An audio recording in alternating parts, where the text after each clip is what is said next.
Stolen secrets. Villainous mercenary Cad Bane was hired by Darth Sidious to steal a holocron from the vaults of the Jedi Temple.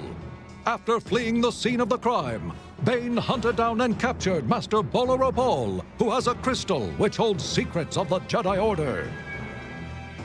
As a separatist fleet arrives to help the bounty hunter, Anakin Skywalker races in to cut off their escape and stop Bane from delivering the stolen holocron.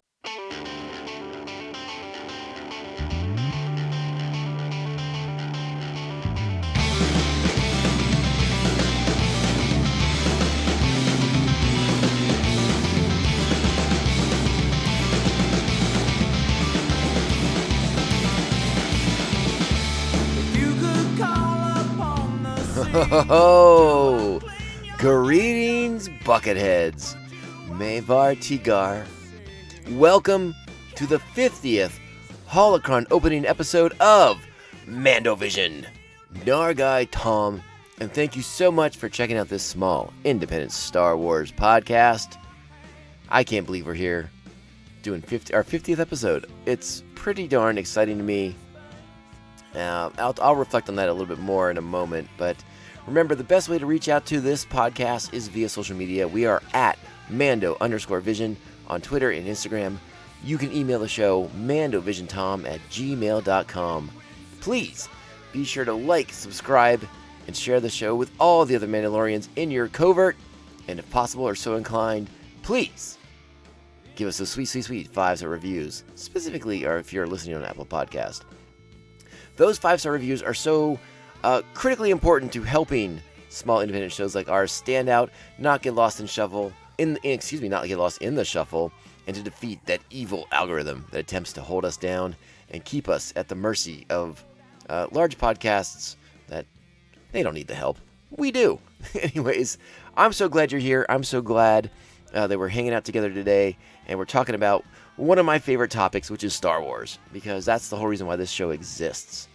And I don't want to wax nostalgic too much on the nature of the podcast, because this started off as an extension of, oh my gosh, The Mandalorian is the most amazing thing I've seen from Star Wars in so very, very long, and it sort of reignited that passion for Star Wars that I've always have had, but was somewhat, I don't want to say diminished, I don't want to say lessened, but some sort of, I felt like I was kind of getting kicked in the ribs with the sequel trilogy. And again, there's plenty to like in that sequel trilogy, but there's plenty of things to criticize too. And The Mandalorian was kind of like the perfect distillation of everything that brought me to Star Wars in the first place.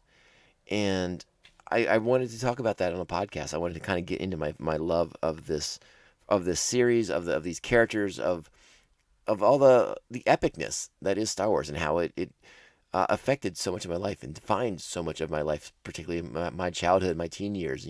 I was a big Star Wars guy when not a lot of people were doing Star Wars stuff. And again, not to say like I was the sole torchbearer for Star Wars, in the late 80s, early 90s, but those of us who were there, we remember how sparse it was, and whenever we got new stuff, we were so excited.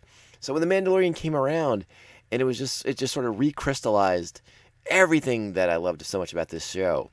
And I wasn't sure what we were going to do as far as content on a regular basis. I just was like, I just want to talk about these episodes when they come out.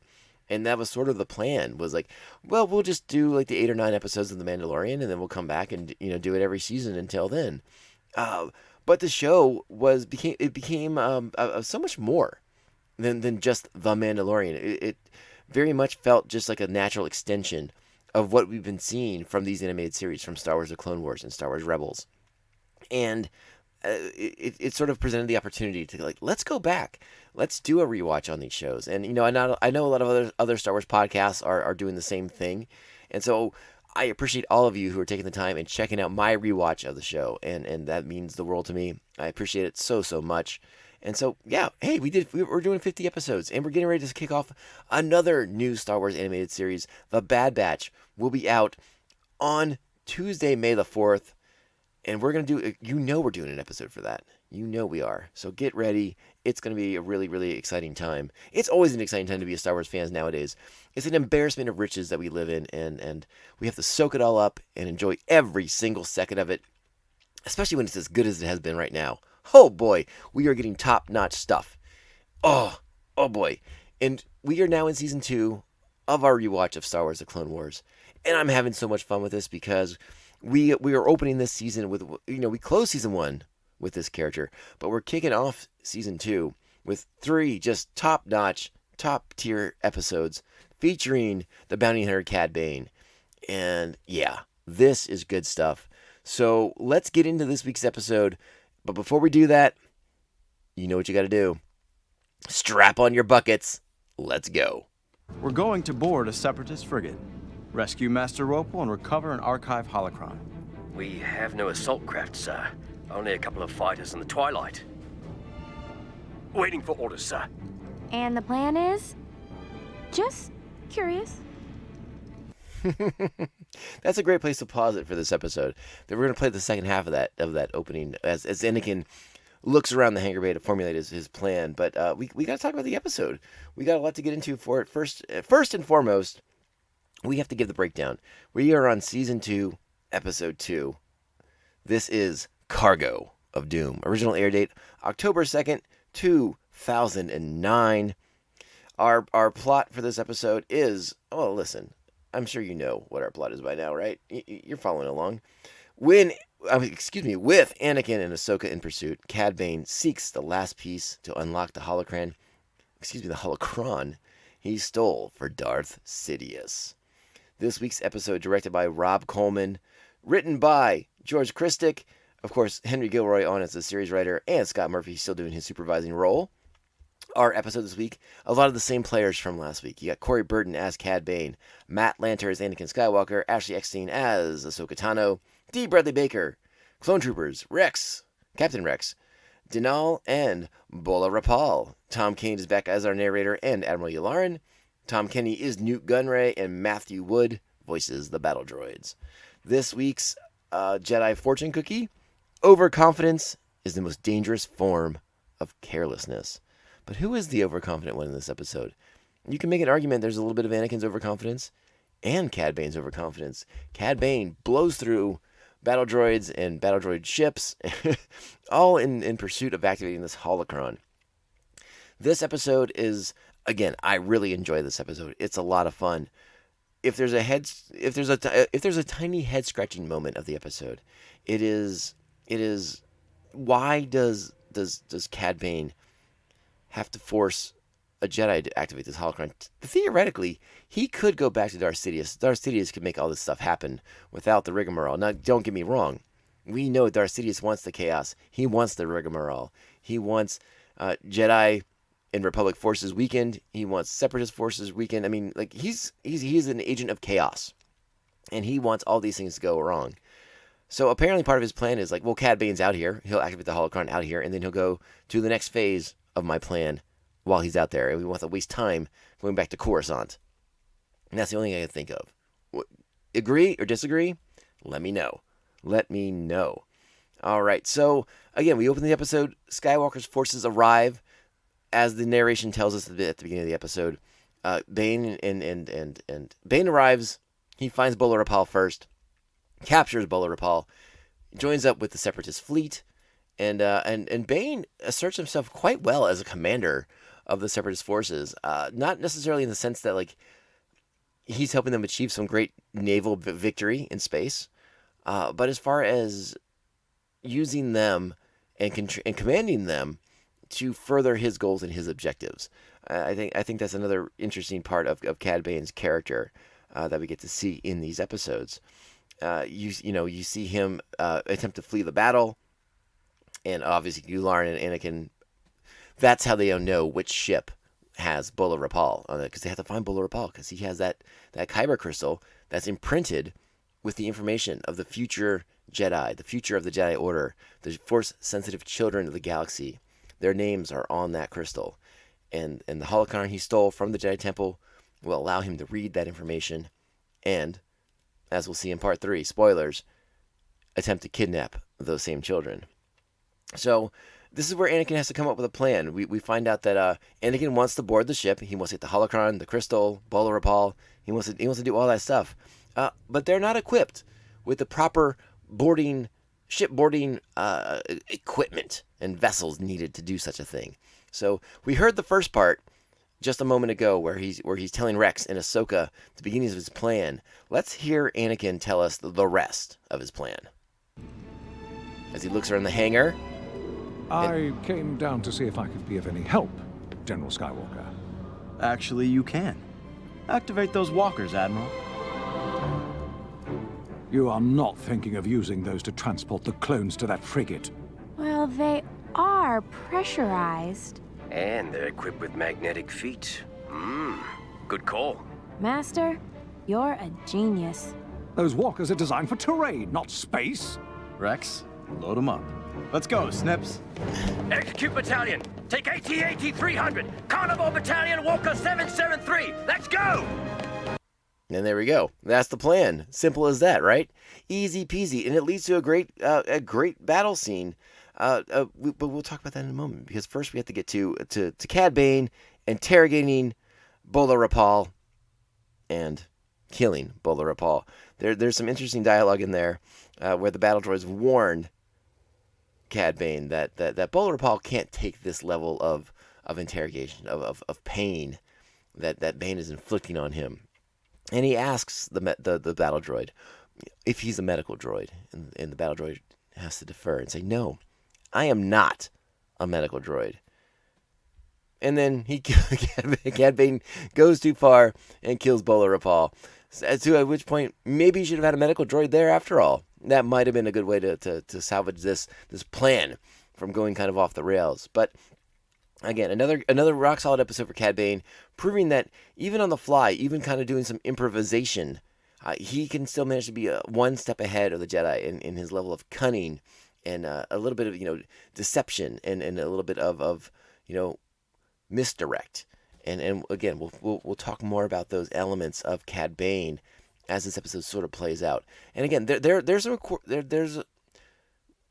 other than what I talked about initially, where you wonder, couldn't he just take the holocron and the crystal to Sidious, and Sidious would have put it all together himself?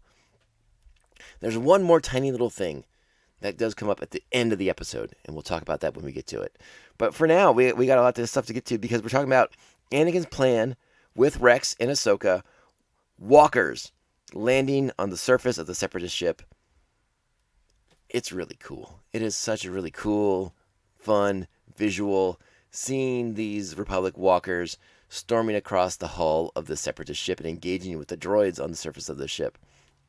Also really cool to see Anakin and Ahsoka in pressurized costumes. They're wearing their suits. I mean, I guess their suits have some kind of pressurization seals on them, but you see Ahsoka in a little bit different gear so that she doesn't have as much exposed flesh in this episode, and no skin being exposed to the vacuum of space in this one. So she's kind of covered up head to toe in this one. But it's very cool to see them engaging in the combat on the hull of the ship. A lot of fun on this one. I really, really enjoyed that visual aspect of it. And again, like we talked about in the previous episode, Season 2's visuals, it looks really good. They really have done a nice job of kind of finding the right visual palette for the series.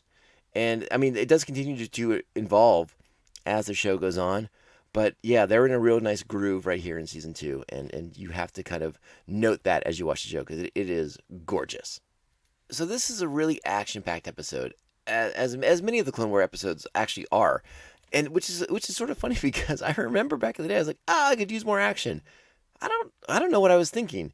Or perhaps it's just the haze of time on my memory. But this is a really intense, fast-paced, action-oriented episode of the show.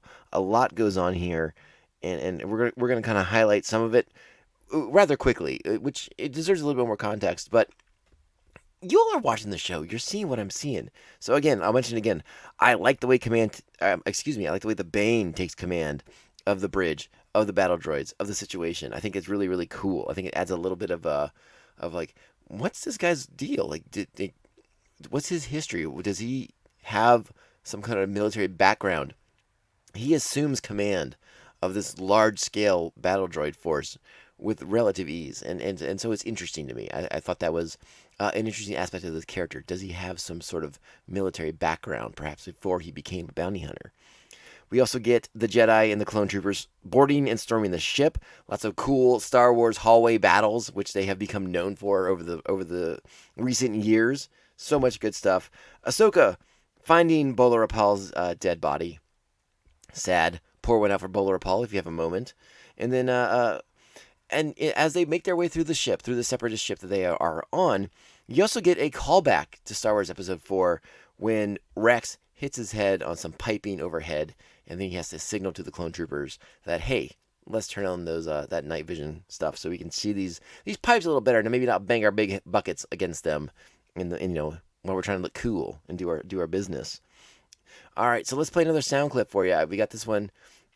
This is Bane luring the Republic forces into a hangar where his forces are awaiting for him, awaiting them, and it's a bit of a miniature trap.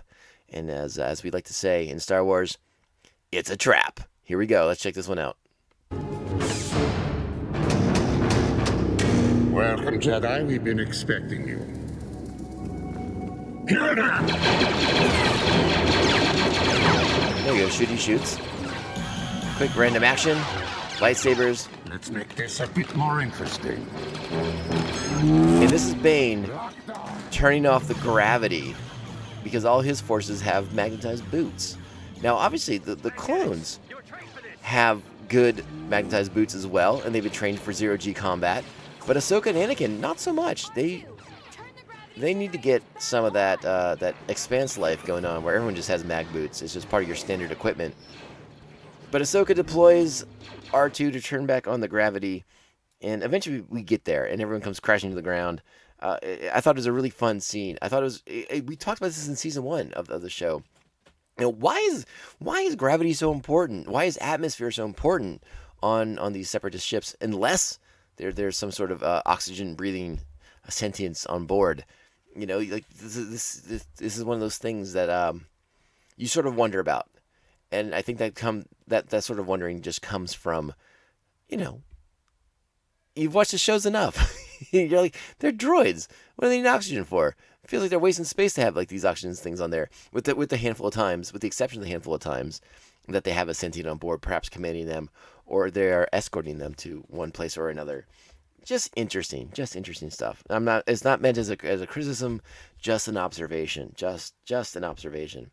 So yeah, eventually R2 gets that gravity turned back on, and we get another really neat sequence, really fairly quickly here, where after everyone's come crashing to the ground, Cad Bane, still in possession of the holocron, despite the what happens when they hit the ground.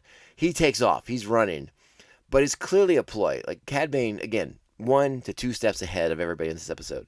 But let's go ahead and play out and see what happens, because I love what happens here with Ahsoka and Anakin, and the words that Anakin says here. Let's check it out.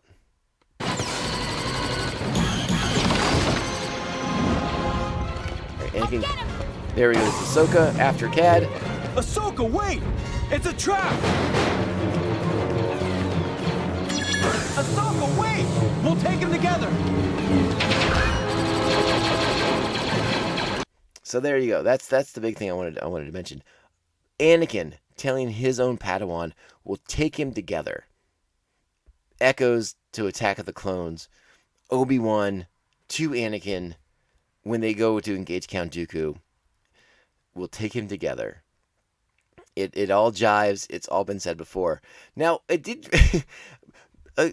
there is a little interesting... okay. It's a weird train of thought. But hear me out. Let's follow this weird train of thought. What is it about the Jedi where they have to fight their bad guys 2-on-1? That doesn't seem very fair. Are their bad guys just that badass?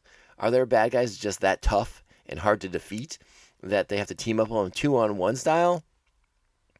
Just, food for thought. Food for thought. But again, Cad Bane, definitely, you need a little help with Cad. He is out there, and he is doing, again, 1 to 2 steps ahead of everybody, doing his thing. But Anakin recognizing that trap, and then urging his Padawan, wait, stop, you can't do this alone. It was very, very interesting to me. Again, the callback to Attack of the Clones, fascinating. All right, so it's at this point that a battle droid slips on some droid parts laying on the ground, hits a Tabana gas canister with its blaster, causing an explosion in the hangar where the Republic forces and the Separatist forces are engaged in conflict. So what do we get? We get Ahsoka running down the hallway after Cad Bane, and we get their confrontation.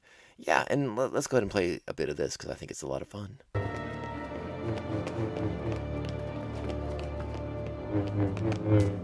You thought you could get away?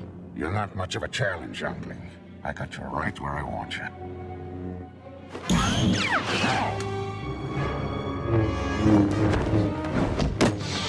Cad's quick. I'm not impressed.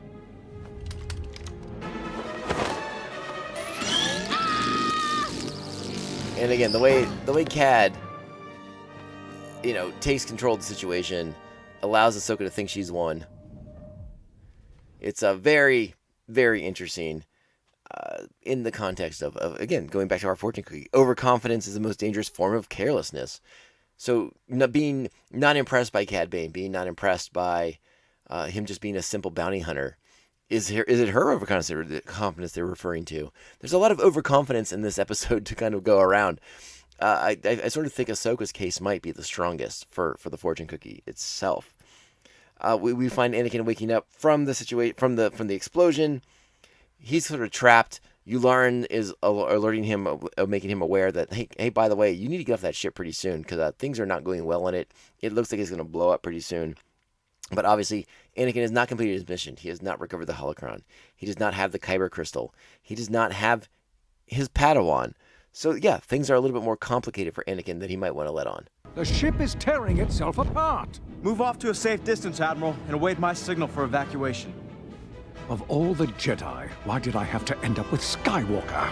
So after disengaging from all that clutter in the blown up hangar of the Separatist ship, Anakin makes his way to find Ahsoka, to find Cad Bane, recover the holocron, get the Kyber crystal, rescue his Padawan.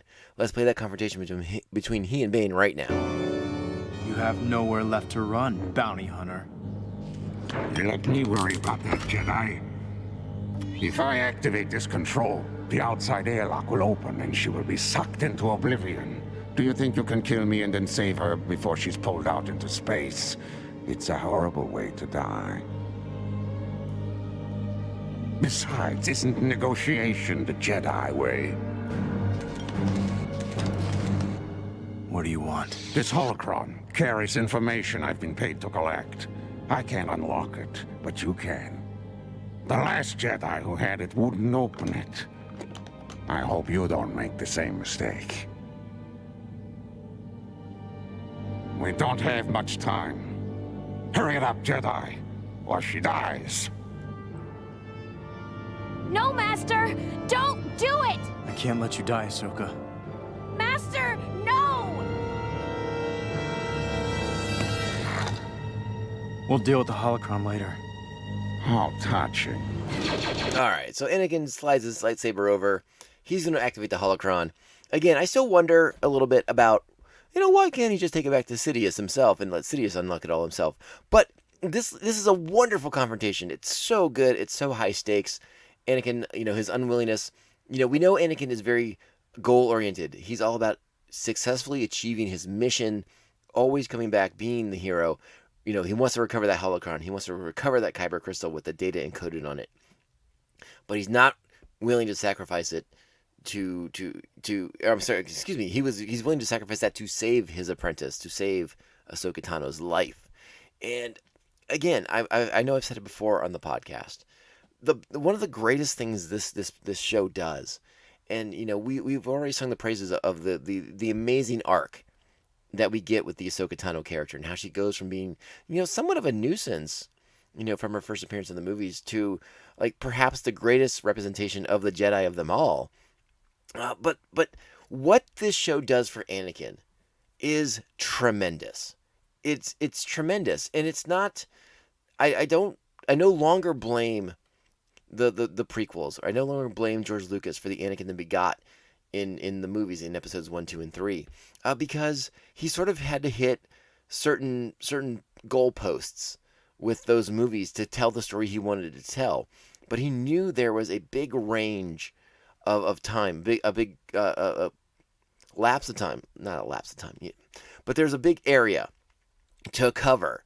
So we would see the character that was referenced in episode 4 when Obi-Wan is talking to a young Luke Skywalker and telling him about his father, how he's a great hero and the greatest star pilot in the galaxy.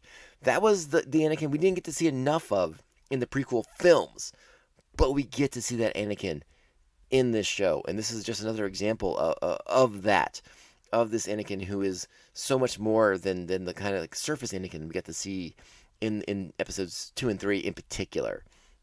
So I love that. I love the confrontation between he and Bane. And again, Bane proving himself to be a worthy adversary for a Jedi. You know, often viewed as just a lowly bounty hunter, but on an intellectual scale, on a strategic, tactical scale, Cad Bane stands toe-to-toe with any Jedi general in this period of the Star Wars galaxy. And I love it. I love it. Okay, so at this point in the show, Anakin is going to do what Bane wants him to do. He's going to unlock the holocron. Rex is attempting to steal a shuttle so they can all evacuate. But Anakin unlocks the holocron. We see him use the Force to do so. The holocron comes into pieces and parts. It's like a big fancy Rubik's Cube that you can only solve using the Force. He unlocks it. Bane is able to insert the Kyber crystal, and then Anakin assembles it so that he'll be able to read that information that he wants to get off of it so badly. Bane, distracted by the success he's about to have from having this unlocked holocron, uses the Force to summon his and Ahsoka's lightsabers, and he attempts to stop Bane and save Ahsoka from the airlock. Bane triggers the airlock, and Ahsoka is about to get sucked out, blown out into space. So Anakin has to save her while Bane makes his escape with his jet boots. We talked about his jet boots. They come in pretty handy in this episode. So a lot's going to happen here in a really fast amount of time. Bane's trying to figure out how he's going to get off this doomed separatist ship. But he is waylaid. At the last we pause right here as we see him, a miniature squad, a detachment of the Republic forces, of the clone troopers, arrive to stop him, to detain him. That's where we cut back to Anakin, to Ahsoka.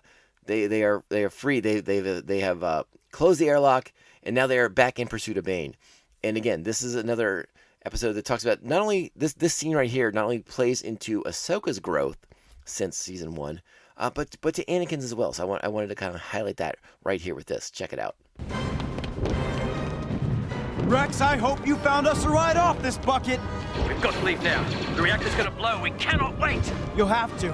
I'm going after that bounty hunter. Master, wait! Stop! This is the way to the hangar. We must get off the ship now! I can't let Bane get away. Patience! Master, patience. You're right. All right. So they make their way to the shuttle. They team up. They see, when they arrive in the hangar, what they see is someone in Cad Bane's attire. They assume Cad Bane himself, shot by another clone trooper, falls off the railing, crashing to the ground. But they don't have time to inspect the body because this separatist ship is about to explode. They have to get off of it immediately. So that's what they do. And I think as an audience, we realize the deception at play here, but it's up to our heroes to deduce it. We'll play a little bit of my other little tiny quibble, my other little tiny nitpick with this episode in just a moment. Get ready for it. It's coming right now.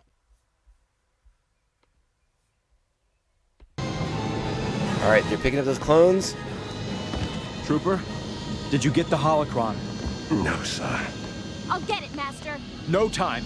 Rex, get us out of here. I hope you heard it. All right, they're making their escape. The separatist ship's gonna blow up to Bene Gennisters. The ship's rocket fuel. You know what I mean? The ship's fuel, all exploding. Well, it looks like the holocron was destroyed, but at least the separatists didn't get it. Bane's dead, but I can still feel him. Again, Anakin needs to pay attention when clone troopers are talking. That guy didn't sound like a clone trooper. He should have noted that. Again, not all clones sound the same, but you would think he would have been aware enough to detect that different of a Master. voice. I'm sorry I let that mercenary get the upper hand. It wasn't your fault, Ahsoka. It was mine, start to finish. So, did you manage to recover the holocron? Or capture the bounty hunter? No and no. I see. So the mission was your usual version of success, then? If by success you mean I won, then yes. And that's where we end this episode. So yeah, that was my only little tiny quibble from the end of this episode. I really do feel like, especially once he's using the Force to be like, I feel that Cad Bane's still alive. Maybe you should connect the dots to that clone trooper you just picked up who, quote unquote, killed Cad Bane. That maybe that's not the clone trooper you think it is. That maybe Cad Bane plugged himself into some armor because anyone can wear that armor. We know that. We saw Luke and Han do it back in episode 4 in 1977. That's, again, a small thing. And it plays into the cleverness of Cad Bane. So it's easy to let it slide. I say it again for the umpteenth time. Just a quibble, a nitpick. It is what it is. A great episode. So much enjoyment on this episode. Rock solid 8.5. Rock solid 8.5. I love the action. I love the intensity. This is kind of a nonstop. There's not a lot of breaks in this one. There's not a lot of pauses. It's full bore action for like 22 minutes. And it's hard to go wrong with that. It really, really is. And that is so good. Massive, massive start to season 2 of Star Wars The Clone Wars. I can't emphasize how much fun these first 2 episodes have been for the show. It really gets off to an incredibly strong start. And we have one more episode with Cad Bane. And remember, chronologically speaking, these episodes happen before the finale for season 1, before the hostage crisis episode. So, I mean, that's very interesting stuff to consider, to keep in mind. We're not in any sort of chronological storytelling right now. Keep that in mind as you're watching these, and it sort of will shade your viewing of Hostage Crisis again. Like, watch this episode, watch the next episode, and then go back and watch Hostage Crisis again, and see how it kind of shades your perception of the show once you realize that Skywalker and Cad Bane have tangled before, and it gives it a little bit more depth, a little bit more shadow and complexity. Well, hints of complexity at the very least. Love this episode. So much fun. I hope you're all having as much fun as I am rewatching these shows. Man, what a blast it's been. So much good stuff. Remember, before you remember, let's wrap it up. Let's get out of here. We've had a great time. I've had a great time. Hopefully you've had a great time as well. My name is Tom. This is the Mandovision Podcast, and we are having a blast with our Star Wars The Clone Wars rewatch. But next week, there might be a bit of a pause in season 2 as we kick off the first 2 episodes, including a massive 70-minute episode on May the 4th. Remember, May the 4th be with you this coming Tuesday. Get ready. Disney Plus will be ready for you. The Disney stores will be ready for you. They're going to have all the merch, all the big announcements. We're going to have a very busy day here on the Mandovision Podcast. Great. We're going to be here with all the content, all the news, a breakdown of the Bad Batch first episode. And then on Friday, we're doing the Bad Batch Season 2 because you're getting a bunch of Bad Batch right off the bat. It's going to be so good. And then we'll resume our Season 2 and Bad Batch coverage. One at the beginning of the week, one at the end of the week. You're going to have so much fun. Remember, the best way to follow the podcast is to help support the podcast on social media. Give us a follow at Mando_Vision, Twitter and Instagram. Email the show, mandovisiontom@gmail.com. Please make sure you like, subscribe, and share the show with all the other Mandalorians in your covert.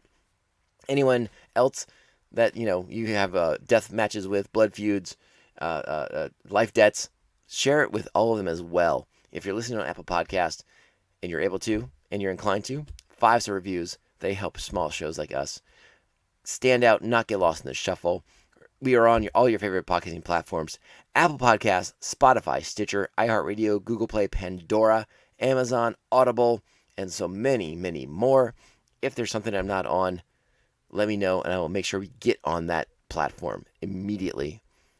I thank you all so much for listening. This has been 50 episodes of the Mandovision podcast, and, you know, we're doing a lot of really great, fun stuff over on the Tomcast Popcast, but to have a show explicitly dedicated to Star Wars is sort of the dream for me. Like, as much as I love talking about the comic book stuff and all the other pop culture aspects that we cover on the Tomcast Popcast, which, please check out the Tomcast Popcast if you're enjoying the show.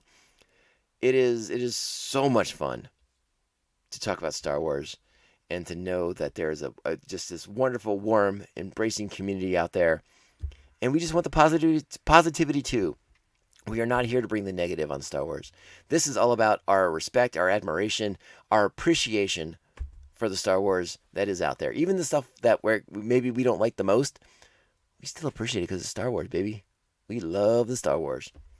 I thank you all once again so much for listening. My name is Tom. We will be back extremely soon. Extremely soon. Just keep your buckets on. Don't even take them off. All right? But if you got to take them off, I understand. We're not a death cult. If you do what you got to do. But remember, we can only end the podcast one way. This is the way. This is the way. This is the way. This is the way. I would like to see the baby.